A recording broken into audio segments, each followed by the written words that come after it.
Hey everyone, it's Will, GamerDad, with another video for you. So in tonight's episode of Should You Summon, we'll discuss the various banners that are available as of this newest update. Keep in mind that this is an in-game update 3.2.100, so just soft reset the game, and when you load up the title screen, the update should load so that you get these new banners. Now, if you haven't already, make sure you like and subscribe to my channel. I really appreciate it. I also do have a Patreon account for those who want to support me this way. So yes, let's get right into it. Most of these are Fateful encounters, although there are a few non-Fateful, that is, free banners, which we obviously focus on as a free-to-play channel. So first of all, this one is a 2x max Fateful encounter. Keep in mind that you can use 1,000 paid stones or your Heaven subscription ticket to access any of these Fatefuls. For this one, you do get a 12.5% chance, which is 1 in 8, of getting any one of these, particular altar units. We obviously have Altar Dunarith, Altar Lulu, with Limo, of course, and then we also have Altar Shannon, Altar Hozuki, Altar Hismena, Altar Sukiya, Altar Xion Perfection, and RCF Red Clad Flame Mancer. Of course, being that this is a paid banner, we do have the newest units, including Alciel, Sesta, and all the other broken units in the game. Yakumo, Minolka, Efi, and so on and so forth. They are really low chance, and this is considered a general banner on pulls 1 to 9, other than the 10th pull, which guarantees one of the 8. So, should you summon? Now, of course, this banner, being that this is featuring Altar Dunarith, most of the value would probably be focused on Altar Dunarith, especially if you don't have any form of Dunarith. Also, for players who are newer to the game, then it really depends on how many units out of these 8 you are missing. Whether or not you have the base form, that is the normal style form, or any form of it. So you remember that you can actually, through the upgrade system in Another Eden, get these units eventually if you grind over a number of months, generally. And of course, how far you are into the game as well, and whether or not you're willing to spend money. So quickly speaking, from left to right, I would say almost all of the altars are still very viable in today's meta. I would say of all of these 8, the one that I would say would probably be less useful would probably be Altar Hozuki. Sorry, no waifu, no waifu. It's not that she's not good. It's just that I think that the other units are quite a bit more useful in powering up teams, especially if you're focusing on certain elements, aka Magic Zone, Altar Xion, Preemptive Earth Setting, Altar Shannon, Awakened / Zone with Water DPS, Altar Lulu, Fire Support and DPS, Altar Sukiya, Heavy Duty Flexible / Water DPS, Altar Hismena, and of course the one who kind of adapts to all the elemental zones, RCF, and boosts quite a bit. And we haven't even talked about Altar Dunarith yet. So just again, in general, value the unit that you're missing, but most of the value is in the Altar Dunarith if you want to go for that. And again, there are 8 units, so I generally wouldn't recommend pulling on a banner such as this unless you're missing 4 or more. And keep in mind that that also considers that you don't have the normal style or the form that's not Altar. We also do have the standard Fateful for Dunarith. 0.8% chance pulls 1 to 9, 10% chance on pull 10. Note that the normal style is not featured here, so let's just take a look here and go a little bit further down.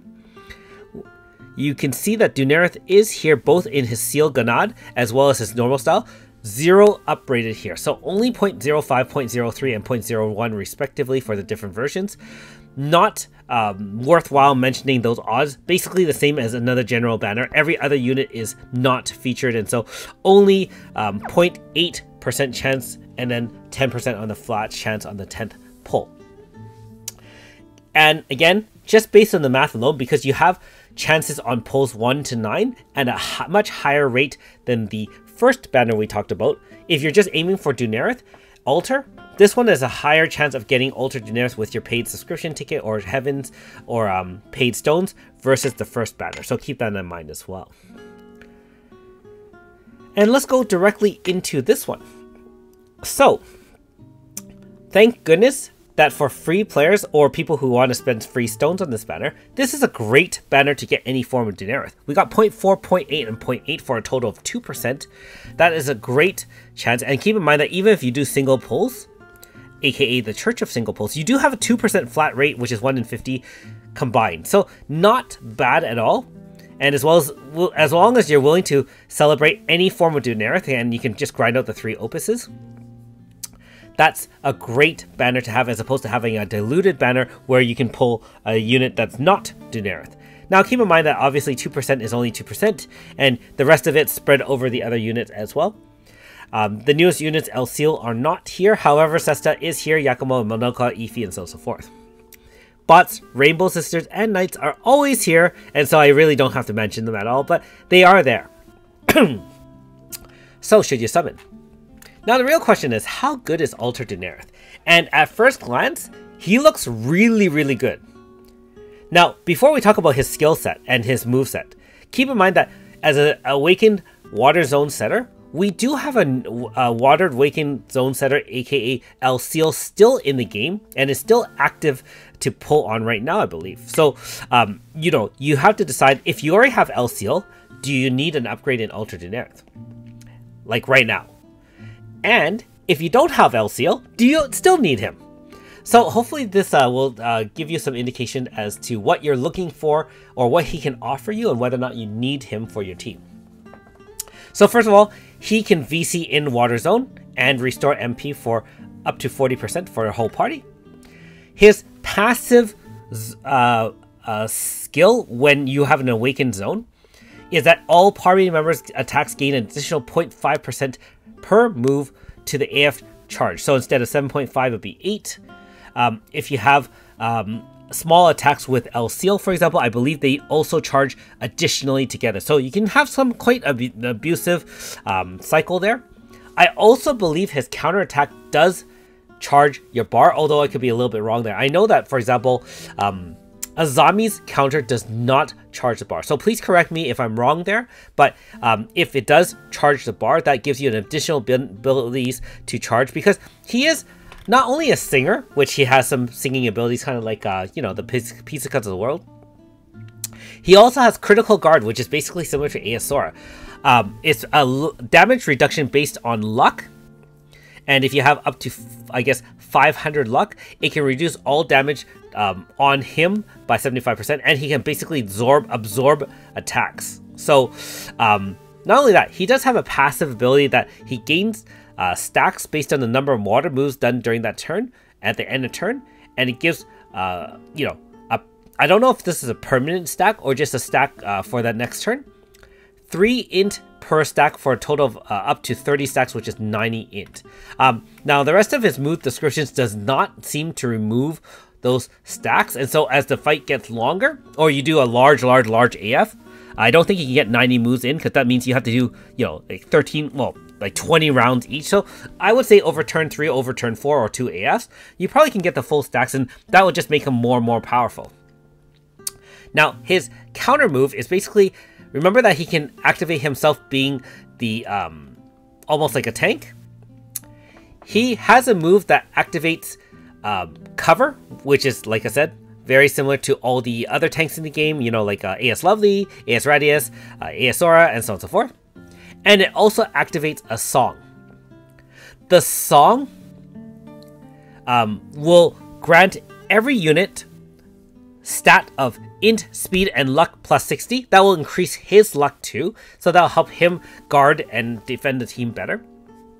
Also reduces damage by 30%, not 50% like some other singers, but still quite decent. Now keep this in mind, when this is done in an Awakened Water Zone, all buffs are ×2, so your int, speed, and luck will be now plus 120, which should cap out the 500 if, depending on how much shadow you have on the unit, and therefore also reduces damage, I believe, by 60%.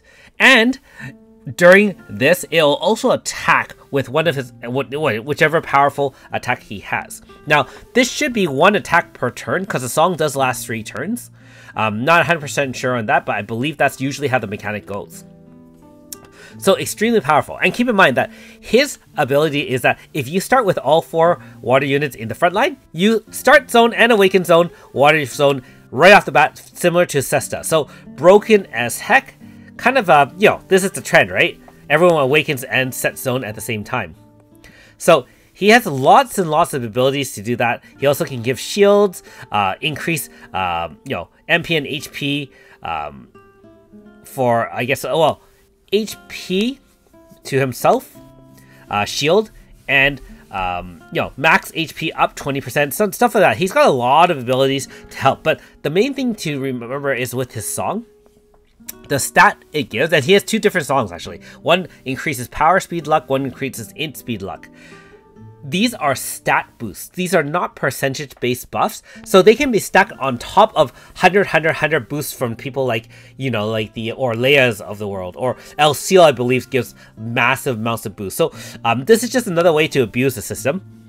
If you already have AS Yifa, you'll know how powerful boosting stats are. Now, this doesn't boost all stats, just power speed and luck, or just int speed and luck. But, I mean, how cheap is that?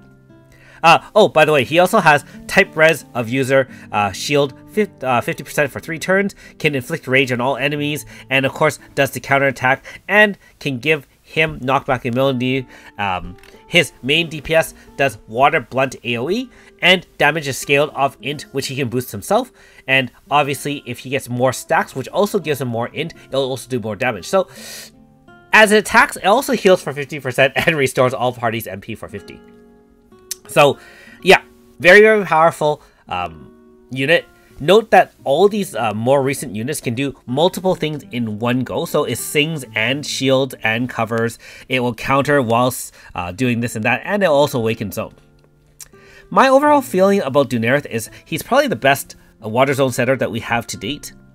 I think he can be used with El Seal, but I do feel that of the 2, if you were thinking about which one to go for, I would recommend using Ultra Dunarith over El Seal. Keep in mind that Dunarith in any form will probably easier to get anyways over El Seal, especially with the split banner versus a full banner. So if you still have stones left over and you really want a water zone setter, especially one that automatically sets it for you, Ultra Dunarith is literally your man for that. Now, the really only other question is, do you need a water zone setter?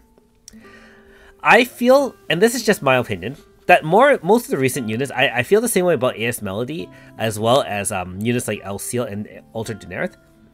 They feel like they're more like win harder units. What I mean by that is, even if you didn't have it, if you have a pretty stacked water team and you use Water Zone Grasster or another water setters like Aisha is a free one, for example, you probably won already. Now, if you're trying to do max score, for example, on those Astral Archives and things like that, of course, Ultra Dunarith is going to help you even more because of the stat boost and so on and so forth. But as a general rule, I'm not sure how absolutely necessary a unit like this is. Of course, he's super abusable, and of course, he's super powerful. I just can't say for sure that he's a must-have, although I would be glad to have him on my team, if that makes sense. And this goes with most of the units available nowadays, right? They're all really powerful. It's just a matter of which one's more powerful, which one you want more. And keep in mind that we already know with the power of Foresight that a new unit is coming with a new main story part. Is it 2, 3, or whatever? But there's another main story part coming, and that one also has a sidekick. And so, it really depends on your priorities. We don't have a lot of time before we catch up to Japan, and we really don't have a lot of opportunities to earn stones. And so I caution you to weigh what your roster needs are before deciding to commit 1 or more thousands of stones towards a unit like this, as powerful as it is. So in summary, great unit. You would be happy to have him on your water team. Probably works really well with both Water Magic, aka Eva Flam, or Water Slash, which is obviously ES Felmina, El Seal, and Ultra Lulu. But I think you already won without him on your team. So, yeah. Alright, now the last banner we're going to talk about is an interesting one as well. This is a free banner. Free being that you can use free stones. This one will be guaranteed at least 1 5-star or more. And they guarantee only 5 stars out of this batch. So you can see a couple of forms of Xion, a couple of forms of Shigeri, Myunfa, Yuna, Yuen, Hozuki, again Hozuki. AS Nika is Akane. And note that because there's more than 10 units, it is 7.14% or so per unit. So that what 13, maybe 14? 13, I think, right? No, 14. Oh, my math is bad. Anyways, so the odds are spread out. You're wondering whether or not you should summon on this because, hey, how often do we have a guaranteed 5-star unit with a free stones? And you can only do this twice, by the way. Now, I didn't talk about the ways we walked banner on the first time it came around. And the reason for that is that as deadly, as tempting as this will be, and it's totally worth it in a way, it's also not worth it in a way. If I would say we're far away from catching up to Japan, this is a great banner. Why would you not summon on a guaranteed 5-star? The problem is that we know we're catching up to Japan and our stones are so stretched so thin. The only reason I would recommend this banner is that if you're relatively new to the game and you're missing more than half of these units, I would say of the units featured here, you would probably say that maybe Shion, Shigeri, Miyonfa for sure would be featured, and also Hozuki. The reason why I would say that is Hozuki has an altar, so you can farm the unit here and then farm the opposites to side grade. True Manifested Shion is actually not bad and also opens the door to Alter Shion, which you've seen in the first banner. Shigeri, for some reason, I feel like he's going to get a buff and the unit, unit boost sometime. So those ones are the ones that I like. And finally, Miyunfa, spoiler alert, does have an altar coming out in Japan in a few months as well. So, as in, it's out, but we're going to catch up to it. So those 4 right there will give you a lot of access to units that, if you don't have them already, will save you a lot of pain and suffering later on. Now, the other units, I would say probably not so valuable. Nika and Akane, you already have their 3.5 or 4 stars, so it's not really valuable to hit their 5s. And Ewan at this point, unless something comes along, he's decent, but he's definitely not top line fire DPS anymore. And Yuna, well, Yuna's just Yuna, and unfortunately, unless she gets True Manifest, really isn't much to talk about at this stage of the game. So hopefully that gives you some thoughts about whether or not you want to spend free stones on this banner. If you're missing more than half the units or missing some of the ones I mentioned that have altars, I would highly recommend you pulling on it because it still gives you a good chance. 7.14 times, say, both forms. That's like 14%. Not bad. 1 in 7 of getting a unit that you really need. But otherwise, if you're a veteran to the game like myself, I'm not pulling on this because as much as it's nice to get free 5-stars and boost your stats, gotta save those precious stones for new versions of the units you don't have. Alright, so hopefully that gives you some insight into my thoughts about the unit. As for myself, I have Dunarith, so I will be farming.